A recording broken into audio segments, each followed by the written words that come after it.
Queridos amigos, queridas amigas, Deus seja conosco, nos envolva nas suas bênçãos, na sua paz, na sua proteção. Quero cumprimentar minhas queridas aqui da mesa, cumprimentar Geisa, que tem uma tolerância, uma paciência especial comigo no agendamento das datas, cuja minha demora nem sempre é por conta de ausência de vontade de retornar, uma grata satisfação retornar a essa casa.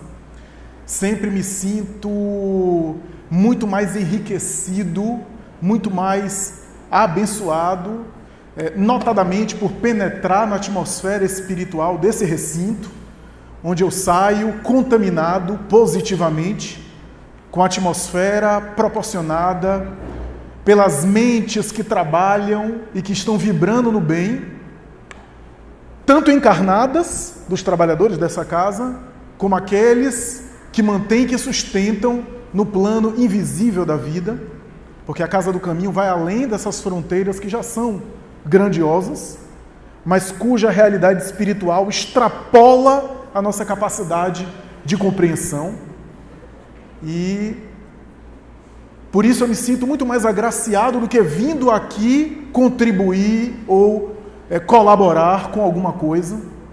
Então agradeço penhoradamente a Geisa pela tolerância, porque nem sempre tem sido fácil compatibilizar os nossos horários, para a gente conseguir estar aqui, mas ela é de uma paciência realmente incrível comigo.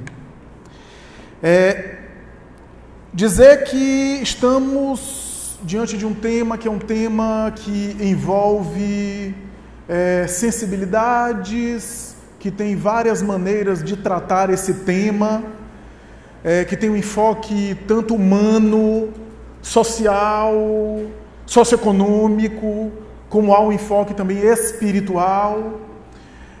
O tema também é norteado por muitas paixões, porque infelizmente cai às vezes em paixões políticas, ideológicas que a mim não me interessam. O meu interesse aqui é o enfoque espiritual e não necessariamente... Até porque quando a gente examina os ensinamentos da doutrina espírita, a gente percebe que as informações que os espíritos trazem, em alguns aspectos, contrariam a bandeira política de um grupo, e em outros aspectos contrariam também os interesses de outro grupo. Mas como o Brasil recentemente descobriu a Guerra Fria, depois de décadas da queda do Muro de Berlim, descobriu esse conflito entre esquerda e direita, algumas pessoas estão bastante animadas com isso, que já é uma coisa inclusive datada, E às vezes temas como esses são incluídos muitas vezes nessas disputas ideológicas que a mim não me interessam. Pessoalmente não me interessa. Isso não quer dizer que o espírita não possa fazer militância política na sua vida privada, não possa ter engajamentos ideológicos, mas eu costumo dizer que espiritismo não é nem de esquerda nem de direita. Espiritismo é do alto, vem de cima. Não se coaduna com algumas bandeiras do nosso espectro humano, das nossas lutas humanas. O tema mexe com sensibilidade, o tema, de alguma forma, toca e afeta as pessoas diretamente ligadas a ele, mas também aqueles que vivem ao largo dele e que às vezes são afetados indiretamente. Mas vamos tentar aqui fazer alguns enfoques sobre esse tema, trazer algumas curiosidades e algumas reflexões para todos nós, servem a todos nós. De início eu diria, lembrando um grande biólogo e fisiologista francês, Claude Bernard. Claude Bernard, que foi um grande teórico e um grande estudioso da sua área, no final do século XIX, afirmou, quando começava a fazer perquirições sobre a vida, que por incrível que pareça, ele que era um estudioso da biologia, ele tinha dificuldade de definir a vida. Ele dizia que era incapaz de dar uma definição única da vida. E ele não está totalmente errado, porque se você abrir qualquer dicionário, o mais popular, ou as grandes enciclopédias, o termo vida tem várias definições. a depender da sua área de aptidão cultural ou de atuação profissional, você vai definir a vida sob esse espectro, sob esse enfoque. O poeta define a vida de uma forma que o químico define de outra. O filósofo vai definir a vida dentro das suas elucubrações lógico-filosóficas. Mas o romancista vai, de alguma forma, trazer metáforas, vai trazer abstrações sobre a vida. A vida, portanto, é polissêmica, tem vários sentidos, tem vários significados. Mas é intrigante a vida. Se a gente examinar sobre as várias definições que ela se apresenta, desde aquelas mais simples, funcionamento de um organismo, período que compreende, como diz o Aurélio, entre o nascimento e a morte. Ainda assim, gera-se muitas dúvidas, muitas interrogações a respeito da vida, a respeito de quando começa, quando termina. O que é que caracteriza a vida? Albert Einstein, que até determinada fase da sua existência materialista ateu, mais tarde, quando examina a segunda lei da termodinâmica, a entropia, a vida, para se expandir, para se desenvolver, necessita consumir energia. O desgaste da energia produz dissolução molecular, dissolução material. No corpo, o envelhecimento, o adoecimento, morte, o desgaste orgânico. Mas quando ele examina, por exemplo, o fenômeno da fecundação sexual animal, gameta masculino fecundando o gameta feminino, célula-ovo, neuroblasto, cisparidade, mitose celular, divisão, até um corpo adulto feito de 60 trilhões de células, ele percebe, segundo ele, que o próprio fenômeno de desenvolvimento da vida contraria a termodinâmica na sua entropia. Porque o quantum de energia daquela célula que foi fecundada, após a divisão celular, o que deveria de alguma forma se bipartir e se dividir a energia, ei-lo, um organismo humano com o mesmo quantum de energia da célula original, da célula fecundada. Einstein, na sua obra Como Eu Vejo o Mundo, chega a escrever: ou eu estou errado, ou alguma coisa falta à lei da termodinâmica. Posso afirmar que, para além da vida material, existe um poder pensante atuante que penetra o universo e ao mesmo tempo está fora dele. E é essa forma, se quiser assim entender, é essa forma que eu tenho de uma concepção divina, uma concepção espiritual. Einstein, que adota uma espécie de religiosidade no estilo de Spinoza, o famoso filósofo holandês, vai ficar intrigado, portanto, pelo fenômeno da vida. Vida essa que é um químico, porque consegue, como diz o espírito Joana de Ângeles, transformar água e humus em madeira e açúcar. Madeira no vegetal, açúcar para dar o paladar às suas frutas. A vida é uma artista, diz ainda a mesma autora espiritual, porque se olharmos as árvores que se repetem, ou nas mesmas árvores, não encontramos exatamente uma folha igual, idêntica à outra. A vida, portanto, se transforma em expressões moleculares as mais variadas.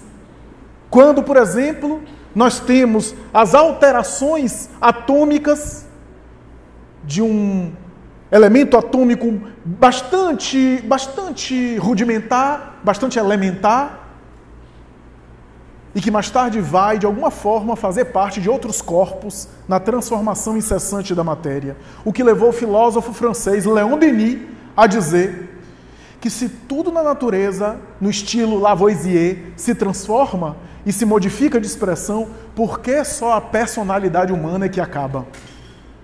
Por que só a individualidade humana que vai se extinguir e não vai continuar vivendo em outra forma de expressão, em outro nível de vibração?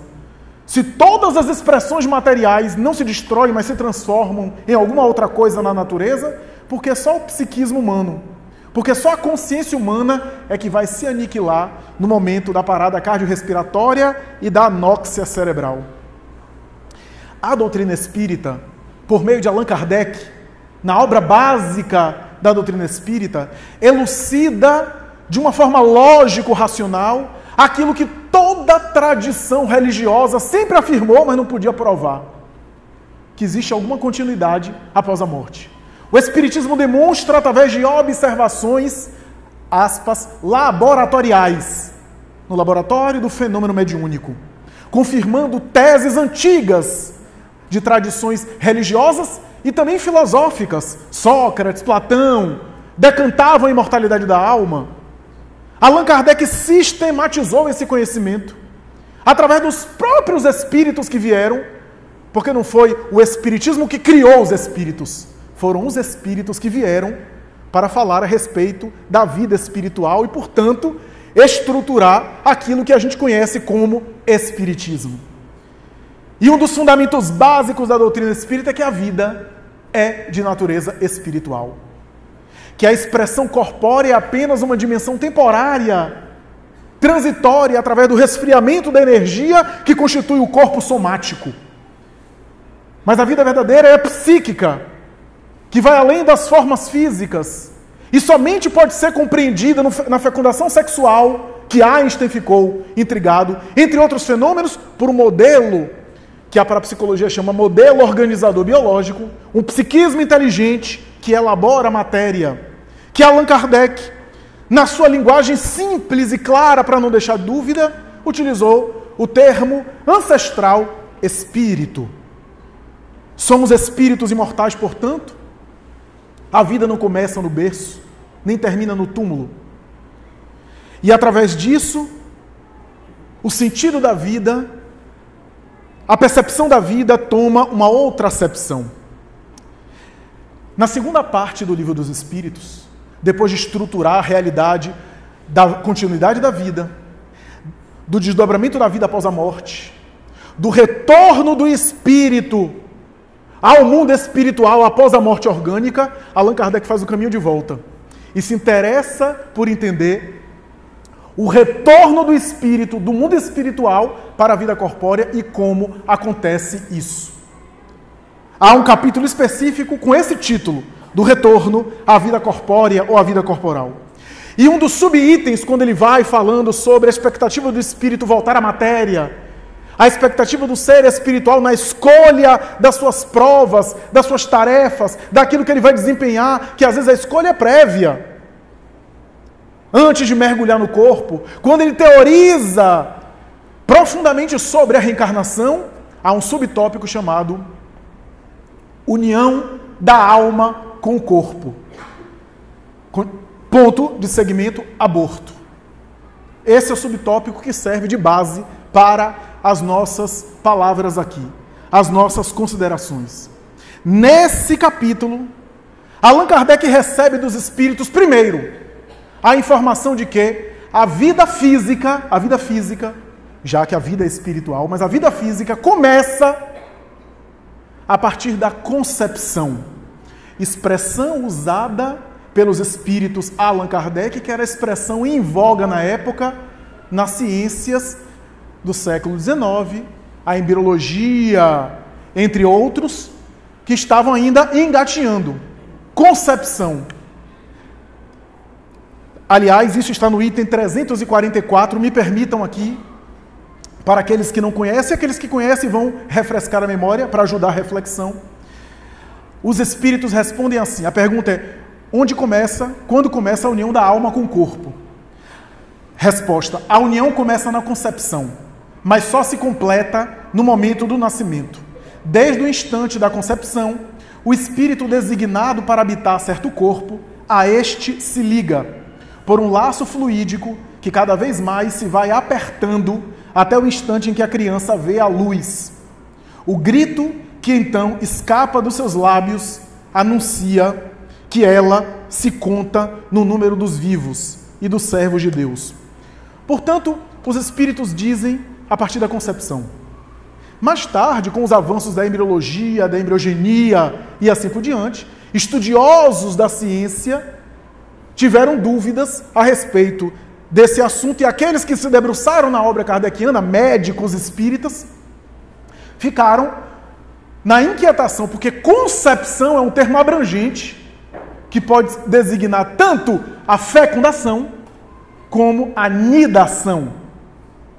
Quando o óvulo fecundado está liberando-se, cai nas paredes uterinas, por exemplo, e assim por diante. Um momento após a fecundação. E aí surgiu uma dúvida.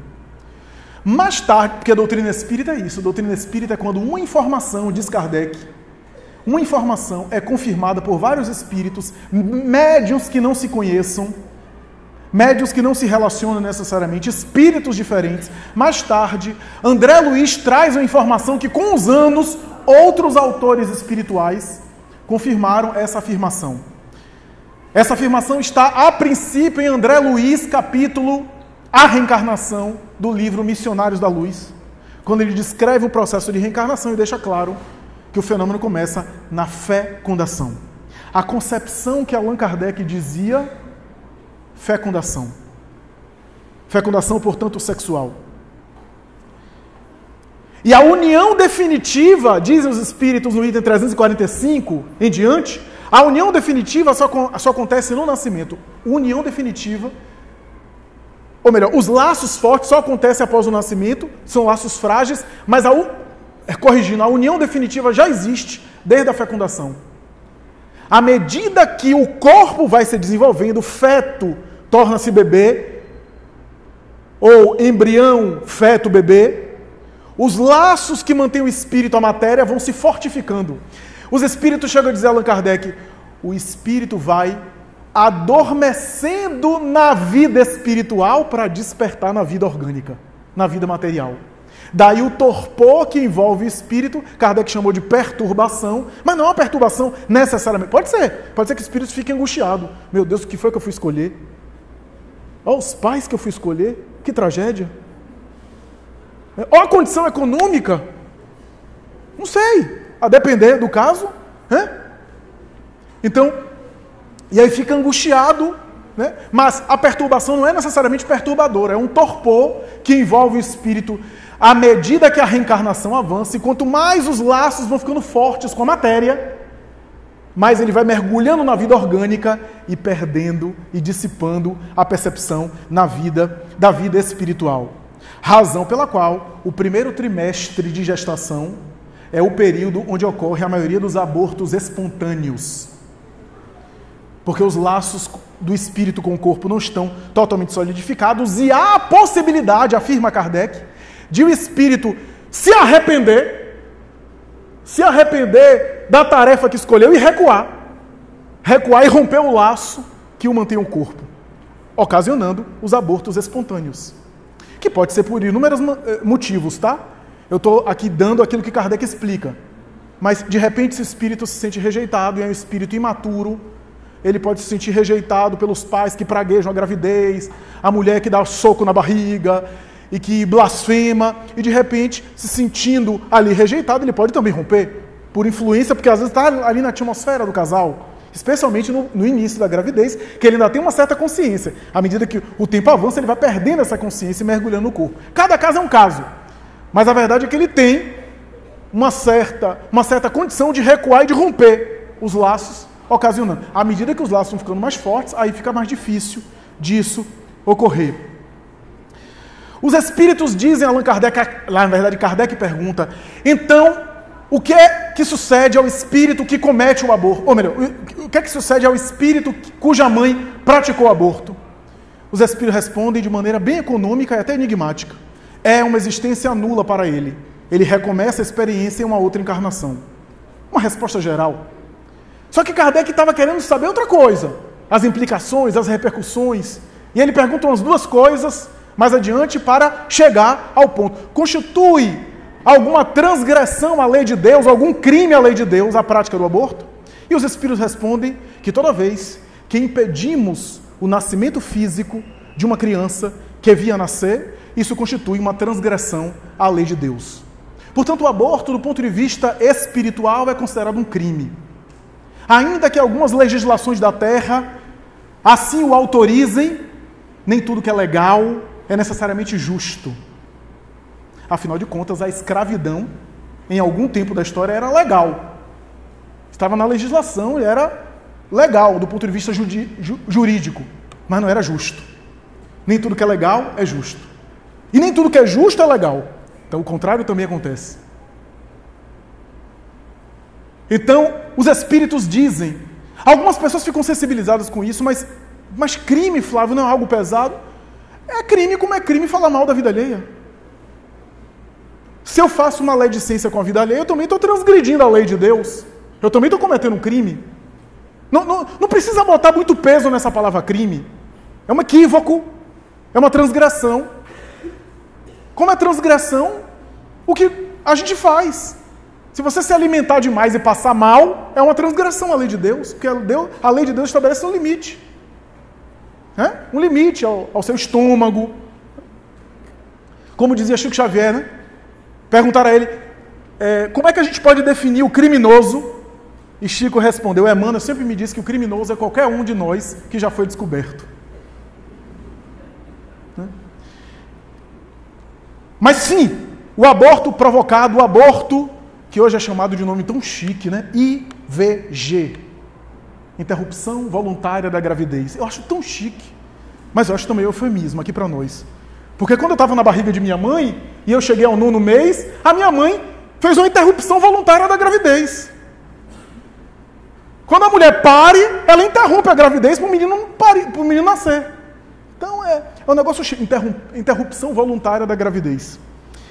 Mas o aborto sim é considerado um drama muito sério. E os espíritos dizem que sempre constitui um crime ou uma transgressão à lei de Deus, com exceção do chamado hoje aborto terapêutico. Isso é, o aborto que visa salvar a vida da gestante que corre o risco. Os espíritos disseram que quando a vida da mãe corre o risco, é melhor assegurar a vida que já está organizada do que aquela que ainda não se organizou. É a única exceção. Que cada vez mais, isso é raro, o chamado aborto terapêutico. Cada vez mais. Há um caso especial na medicina, que é o caso da gravidez ectópica. A gravidez quando ocorre a fecundação e o desenvolvimento do embrião numa trompa feminina. Nem a gravidez vai adiante, aquela gravidez não vai evoluir, vai causar a destruição da trompa, uma grande hemorragia, a mulher vai perder a trompa na evolução, porque à medida que o embrião cresce, vai dilacerar a trompa, a mulher pode morrer e a gravidez não vai adiante. Nesse caso, é justo que se faça ali o chamado aborto terapêutico. Com exceção da gravidez ectópica, tecnicamente eu não me lembro de outro caso assim específico, claro, que é recomendado. Porque às vezes eu vejo mulheres, meu Deus, eu estou grávida, eu tenho um problema no coração, não posso... Mas não tinha problema no coração na hora de fazer o menino. Eu não sei se tem criança aí, mas para fabricar o menino, às vezes tem umas arritmiazinhas, né? Aí não tinha problema no coração. Não tinha taquicardia, não era problema. Então, quem vai dizer se a vida da gestante corre o risco é o médico, é o profissional especializado, né? É o técnico que nos acompanha. Mesmo por estupro, e eu sei que deve ser uma provação, eu sei não, eu imagino, porque não sendo mulher e não passando por uma violência sexual, tento imaginar como deve ser doloroso sofrer uma violência sexual e engravidar dessa violência sexual. Deve ser uma coisa horrível, horrorosa. E acompanhar a gestação de uma gravidez que não era desejada, que não tinha expectativa ali, fruto do estupro, que faz a mulher lembrar daquela... deve ser uma provação dolorosa, dolorosíssima. Mas mesmo nesses casos, os espíritos são claros. Porque praticar o abortamento, primeiro que não vai apagar a violência que a mulher sofreu. Ademais, aquela vida não tem nenhum tipo de culpa, de responsabilidade pela violência sexual. Pela monstruosidade de um homem psicopata que sente prazer e excitação num sexo não consensual. Que às vezes se excita diante da violência. É uma coisa hedionda. é uma coisa grave, é uma coisa dolorosa, mas aniquilar uma vida não vai resolver o problema do trauma que a mulher sofreu. Ah, mas eu não tenho condição de dar conta daquela gravidez e não vou ter condição de cuidar dessa criança fruto desse estupro. É válido. É válido. Deixe nascer e dê. Não tenho condição emocional. Tem muita gente que quer. Providencia. Certa vez eu falava com uma amiga nisso, que estava pensando em praticar o aborto. Eu disse, menina, você já conhece até um pouco de doutrina espírita. Deixe vir e dê. Você não tem condição, não era fruto de estupro, era um outro caso. Mas ela não queria. Eu disse, deixe a criança nascer e dê. Ela diz, aí não. Como é que vai ser isso? Vou deixar nascer e vou dar, sabendo que tem um filho meu por aí no mundo? Oh, então você prefere interromper a vida que já existe? Ela já estava com 4 meses.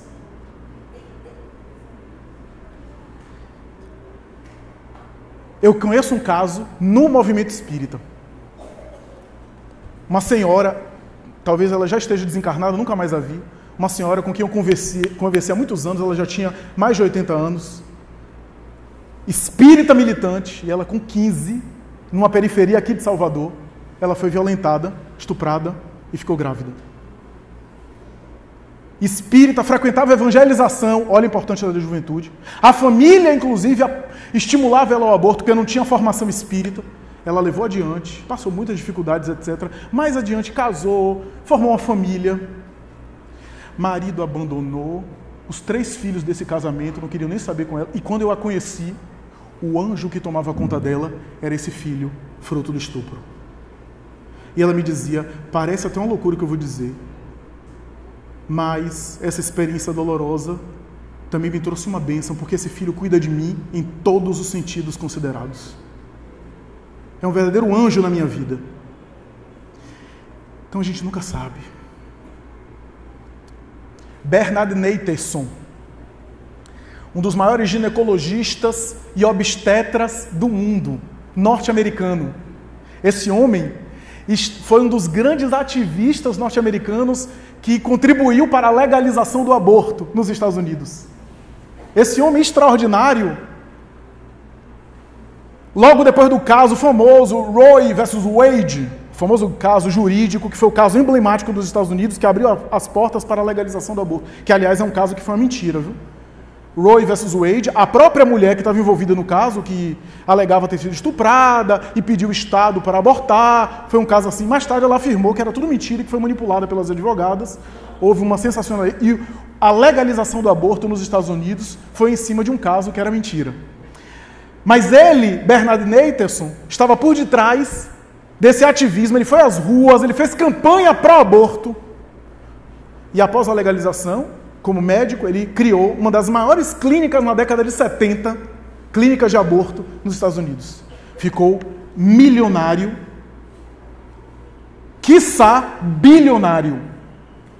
Numa época que ser bilionário, década de 70, ser bilionário, não é o bilionário de hoje, não. Por conta do bom negócio rentável que é a indústria do aborto. Ele disse, de câmera, só eu, pessoalmente, eu não estou falando da clínica, não. Estou falando só eu, pessoalmente. Eu devo ter feito cerca de 75 mil abortos. Só que, quando começaram os primeiros aparelhos mais sofisticados de ultrassonografia a aparecer, ele resolveu filmar o aborto sendo feito através dos aparelhos de ultrassonografia. E ali foi o despertar dele. Ele teve um choque. Às vezes uma gestação de 2 semanas, 14 dias. Batimento cardíaco, movimentação, o feto se movendo. Ele gravou várias sessões tentando abortar e a repercussão. Esse documentário saiu mais tarde no mundo. Hoje está disponível de graça, se você quiser, depois acesse o YouTube. Agora se prepare. Chama-se O Grito Silencioso. Porque quando ele ia com o instrumento cortante ou o aparelho de sucção, que é o método de aborto mais comum, a sucção. Só para quem não sabe, a sucção é o seguinte, puxa, só que não passa tudo, né? Então arranca um membro, uma perninha, um braço, vai. E aí, para a mulher não ficar sensibilizada, enfermeira e médico se comunicam. O número 1 já foi? Número 1 é a cabeça, que precisa introduzir uma espátula, quebrar o crânio para retirar. Raras as mulheres que fizeram aborto já olharam. Normalmente não quer olhar. Na minha área profissional eu escuto muitos casos, muitas histórias. Porque isso acontece inclusive aqui em Salvador. Por fora, muitos médicos, alguns obstetras famosos, que cobram em espécie, você não pode entrar com celular para fazer abortos em meninas. Pessoas famosas, inclusive. Que não é o caso aqui de citar nomes, porque a nossa intenção não é julgar, não é condenar ninguém, nem é expor ninguém. Casos que eu ouço de meninos de 16, 17 anos, que pagam 3 mil, 5 mil espécies para um abortamento, enquanto quase sempre o companheiro está bebendo cerveja no bar, enquanto ela vai sozinha com uma amiga. O homem também tem responsabilidade nisso. E ele, Bernard Nathanson, vai dizer, quando começou a filmar e ver que quando ele introduzia a lâmina, o bebê se afastava, instinto de conservação, o bebê se afastava, e em alguns momentos abria a boca como se estivesse gritando, por isso que o documentário é O Grito Silencioso. O final do documentário é pesado, já antecipo para vocês, porque ele mostra o fruto da concepção, que é assim que é chamado, não é nada, é só fruto da concepção que pode ser eliminado. Ele mostra o fruto da concepção nos locais onde são depositados nas clínicas de aborto. Corpinho todo formado, pequenininho, todo estruturado.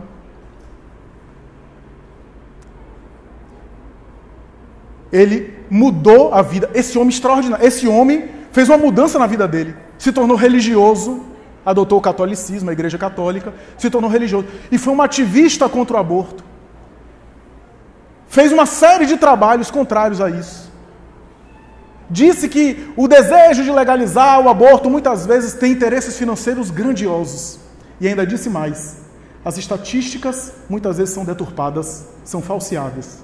De que não sei quantas mulheres morrem por aborto clandestino e que não sei o quê. Ele disse, nós manipulávamos muito essas estatísticas nos Estados Unidos. O que a mulher não tem é um serviço de saúde eficiente para ajudá-la. E se não tem um serviço de saúde de eficiência para ajudá-la no pré-natal, não vai ter também no abortamento. Mas porque tem interesses econômicos altíssimos por detrás.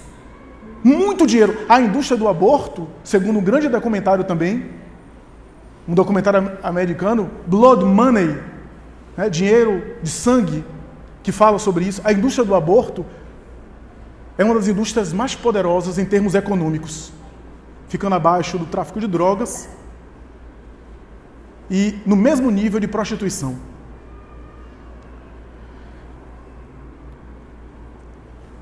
O aborto, no entanto, tem um aspecto que passa despercebido. Um aspecto que as promessas de venha para resolver esse problema, não precisa tomar Citotec, o método de aspiração e curetagem é bem melhor, bem mais eficiente, você sai no mesmo dia, 3 horas depois. Só que tem uma coisa invisível que as mulheres não sabem. Eu falo as mulheres porque, como acontece pelo organismo feminino, impacta normalmente mais as mulheres. Mas há homens abalados também, e eu conheço casos de homens que estão arrependidos pelo aborto. O que não é falado são as repercussões em termos de saúde mental. O aborto é um drama. E, nesse sentido, eu tenho alguma experiência para compartilhar com vocês. Ouvindo muita gente ao longo desses anos, quase 20 anos de atendimento psicoterápico, de prática de psicoterapia, eu não estou exagerando, pelo menos aqui 85% das mulheres por baixo que eu já ouvi em acompanhamento psicoterapêutico tiveram algum episódio de aborto. É interessante que quando eu vou fazer a anamnese inicial, fazer o prontuário, em algum momento, às vezes eu pergunto, a senhora tem 2 filhos, né? Só foram 2 gestações? Às vezes eu pergunto assim, sutilmente. Né?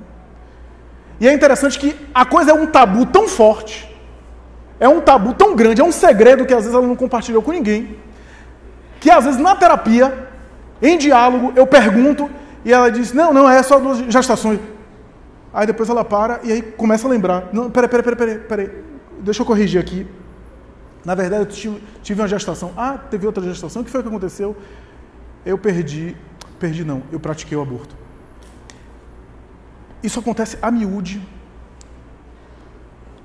E aquilo, geralmente o que eu vejo é uma relação com alguns aspectos de saúde mental. Eu não quero dizer que toda mulher deprimida que me chega é necessariamente porque cometeu um aborto no passado. Não é isso. Mas quando há um histórico, às vezes, eu já recebi uma mulher que dizia assim, eu fiz 4 abortos, mas eu não vejo relação com o que eu estou passando. Não vejo nenhuma relação direta com o que eu estou passando. Ela não tinha uma culpa consciente.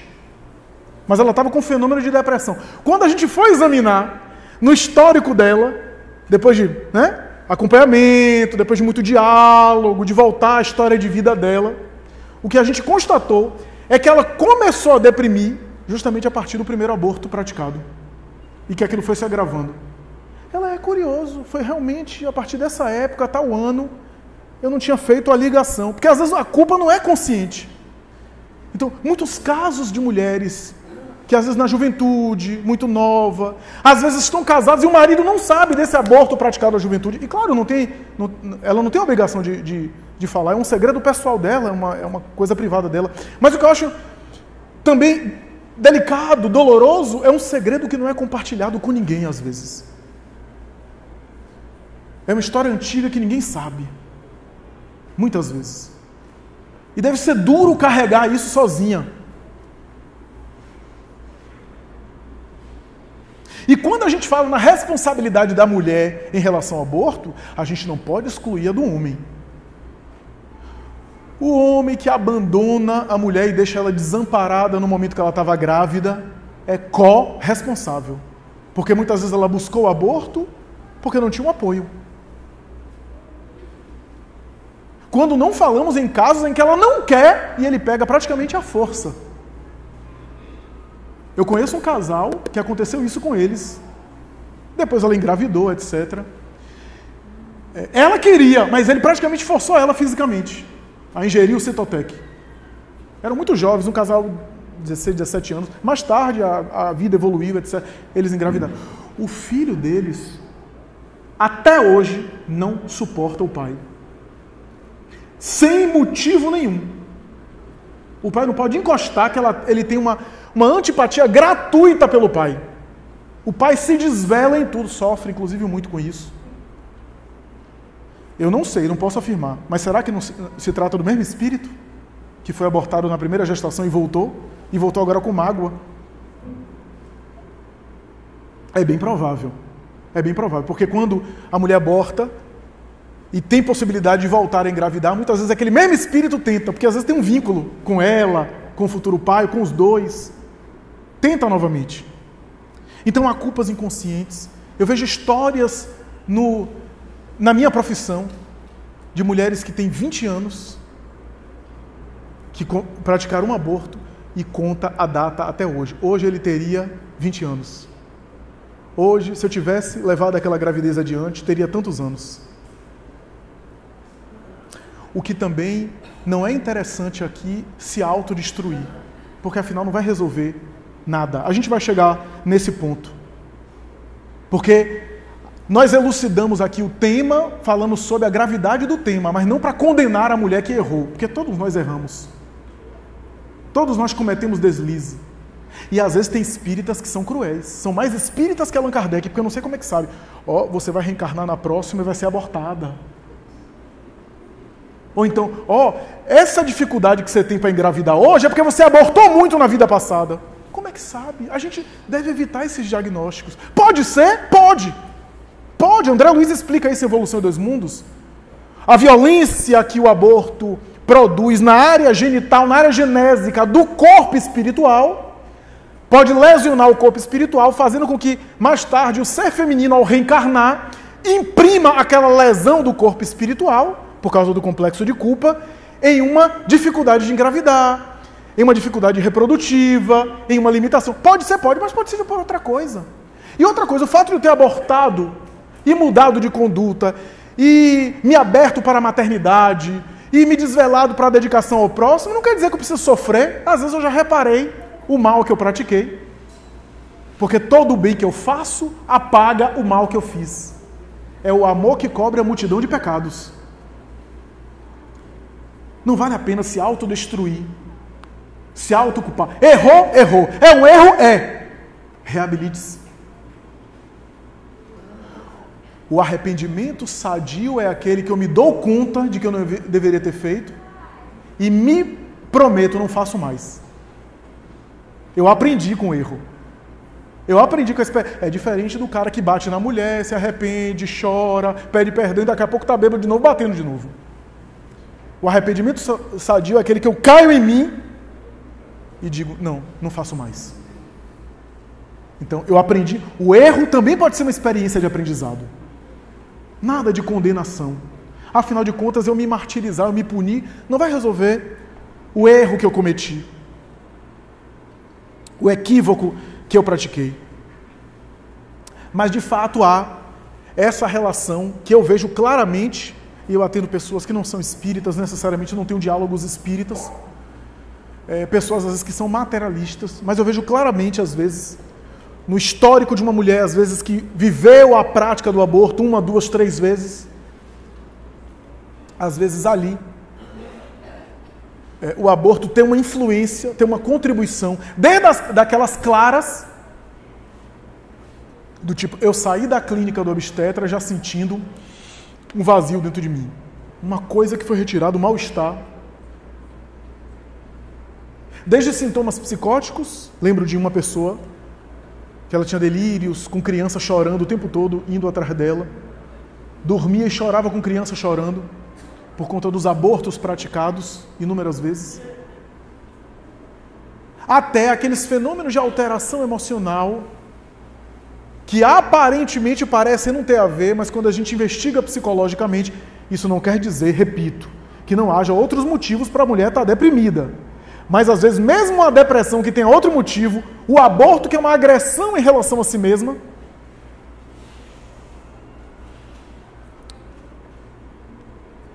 colabora para acentuar aquele quadro depressivo que poderia vir mais brando. Isso não significa necessariamente que falar que nós somos, por exemplo, contrários a uma legislação pró-aborto. Hitler, quando assumiu o poder como primeiro-ministro da Alemanha em 1935, uma das primeiras atitudes dele foi legalizar o aborto. Mais tarde, a noite dos cristais. E nós vimos onde isso foi parar. Porque a gente começa com a eliminação da vida intrauterina, depois extrauterina.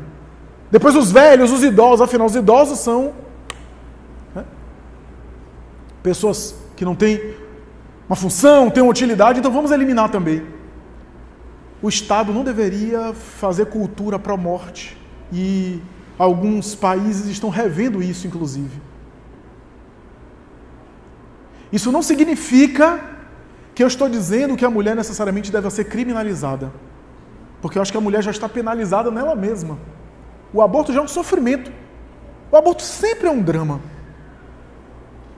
Ela precisa de acolhimento, de ajuda inclusive para ressignificar essa experiência dolorosa e dar um outro sentido. Eu me lembro de um relato, alguém me disse assim, Flávio, só no 5º aborto, quando eu quis ver o fruto da concepção, era a gestação mais avançada. 5 meses. Quando eu olhei, ele ainda estava se mexendo. Foi ali que eu despertei. Carl Gustav Jung, o psiquiatra suíço, tem uma afirmação super interessante sobre o tema. Ele disse que nas mulheres que ele atendeu como psiquiatra e psicólogo, nas mulheres que ele atendeu, que tinha menopausa problemático, menopausas mais complicadas, menopausas com sintomas muito agudos, de alteração emocional, de depressão. Quando ele ia investigar a história de vida, quase sempre tinha um aborto provocado na juventude. Esse é um dado curioso que Jung afirma em uma das obras dele. Mas o que fazer à mulher que abortou? Como eu disse aqui, renovação. Olhar como uma experiência dolorosa, como um equívoco que não deveria ter feito, mas que tem atenuantes, quando foi abandonada pelo companheiro, quando era imatura, não tinha conhecimento, e depois se renovou. E quando faz esse processo de arrependimento sadio, autoconsciência, as marcas do abortamento não ficam nela, não repercutem na sua vida, como eu admiro Elba Ramalho, por exemplo. A renovação que ela fez. Eu vejo Elba Ramalho falando, não, eu fiz errado, foi um crime que eu cometi, mas a luta dela e a postura dela hoje, uma mulher feliz, mãe de muitos filhos, dedicada à sua arte.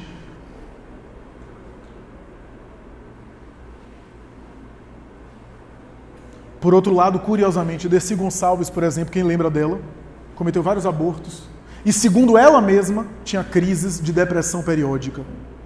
Hebe Camargo, crises de depressão. Maite Proença, que diz que não se arrepende, tem crises de pânico de vez em quando. Assim como Luísa Brunet, que de vez em quando, segundo a imprensa também, vive conflitos dessa ordem. Então, existe eu aprender com a experiência e avançar e ficar bem comigo mesmo, e eu negar e aquilo repercutir na minha vida interior. Porque no fundo eu sei que não deveria, mas não, eu deveria mesmo, não, todo mundo faz, não. E em vez de eu aprender com a experiência do erro, eu fico negando para mim mesmo aquilo que eu sei que é impossível negar. Para concluir, eu lembro de Divaldo Franco, certa vez ele contou, isso depois foi transcrito no livro, um caso que ele conheceu aqui na Mansão do Caminho, de uma senhora que frequentava o Centro Espírita Caminho da Redenção, toda semana, na atividade doutrinária, nos trabalhos, e um dia pedi uma entrevista com ele, e disse, Divaldo, eu tenho um relacionamento,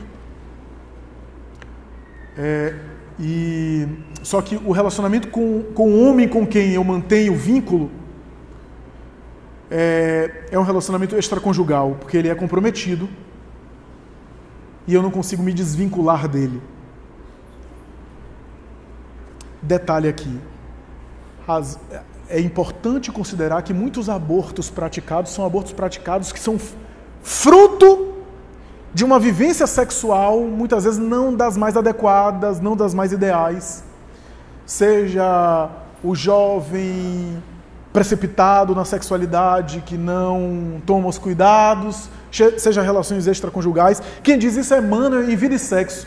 Emmanuel, na obra Vida e Sexo, tem um capítulo de Vida e Sexo chamado aborto. Por que Emmanuel colocou aborto no tema de sexualidade? Porque o aborto está associado à vivência da sexualidade. Então ela disse,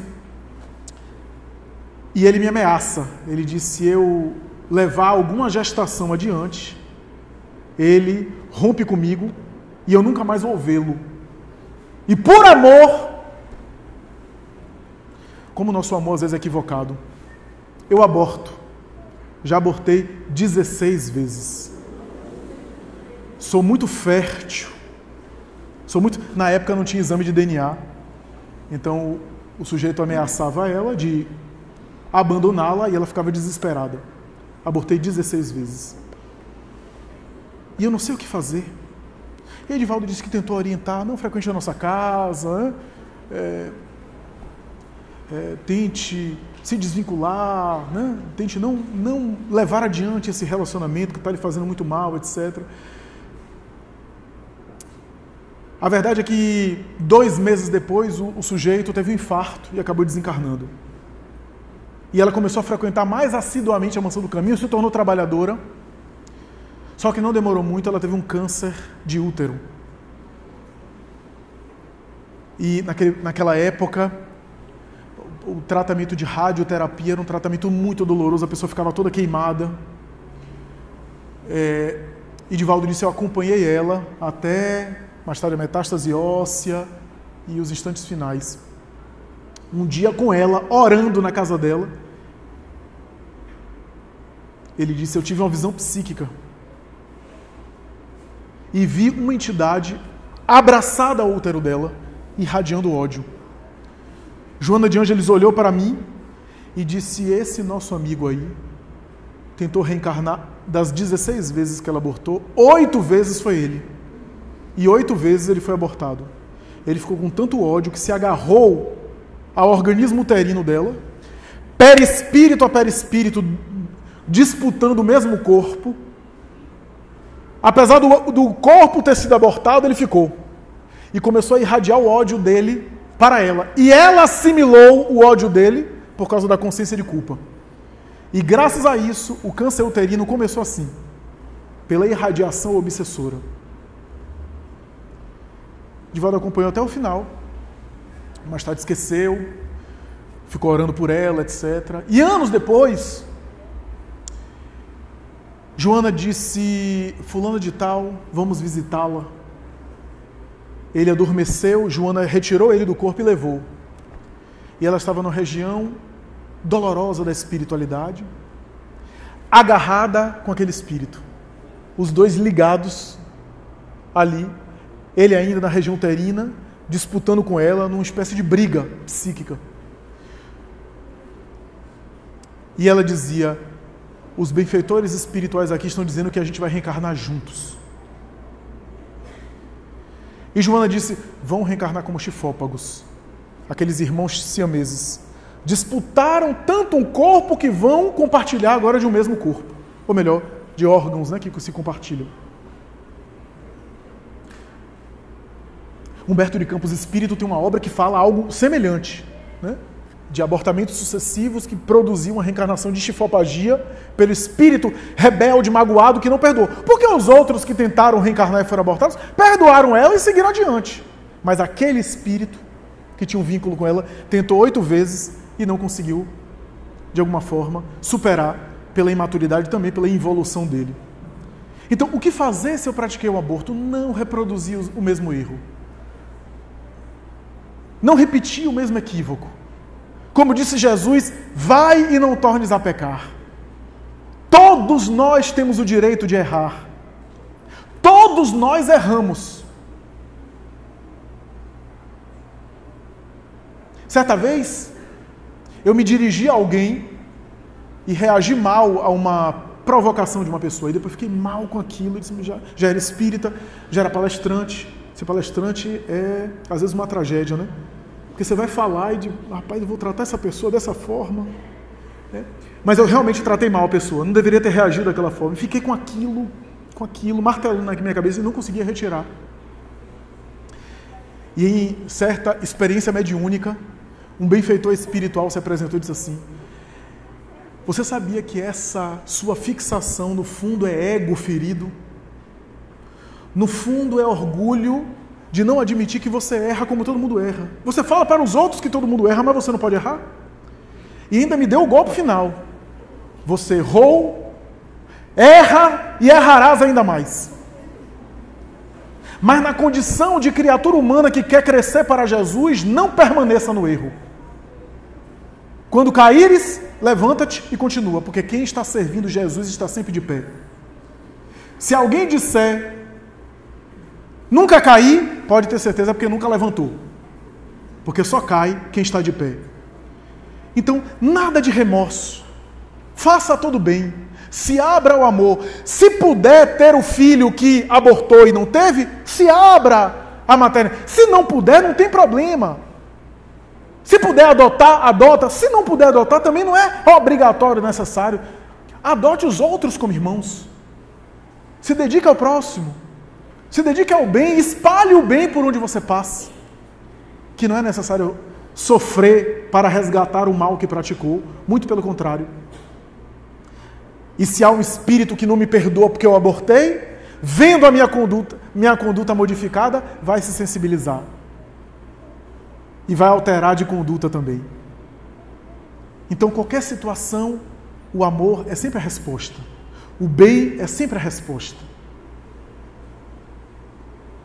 Valorizar a vida naquilo que a vida tem de útil.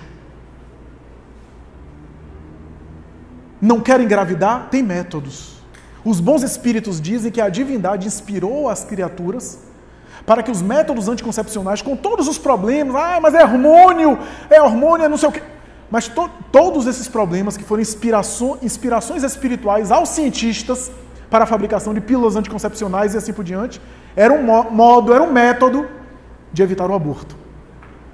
Para que a gente tivesse recursos para, diante de opções, não usar o aborto como método anticoncepcional.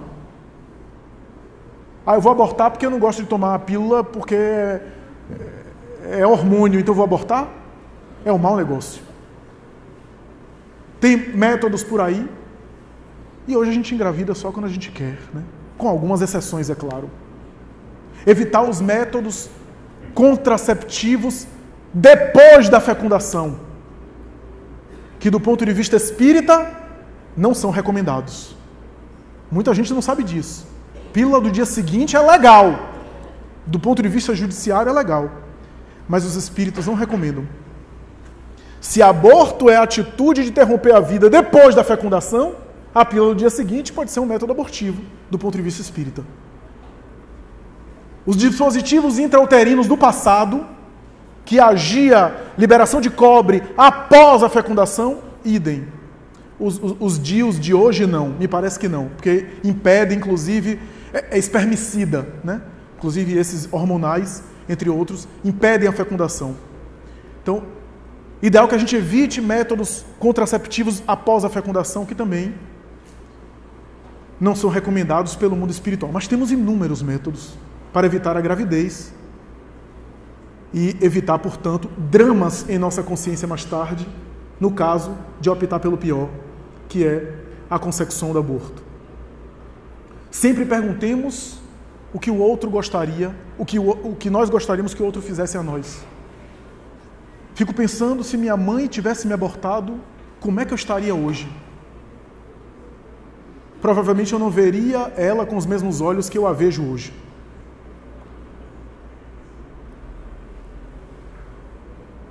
E em qualquer situação, diz Joana de Ângeles, nunca te arrependas de ter feito o bem, de ter amado, de ter espalhado o bem. Porque por mais que sua estrada seja calçada por espinhos, espalhando o bem, não imediatamente, mas logo mais, observarás a felicidade. Eu nunca vi um espírito no além, voltando do além, dizendo, eu fiz muito bem na terra, agora eu estou arrependido. Não, eu ajudei muita gente, agora você não sabe o que é perda de tempo. Eu só vejo o contrário.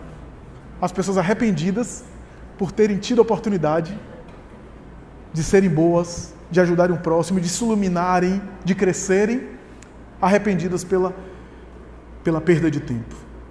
Muito obrigado, muita paz.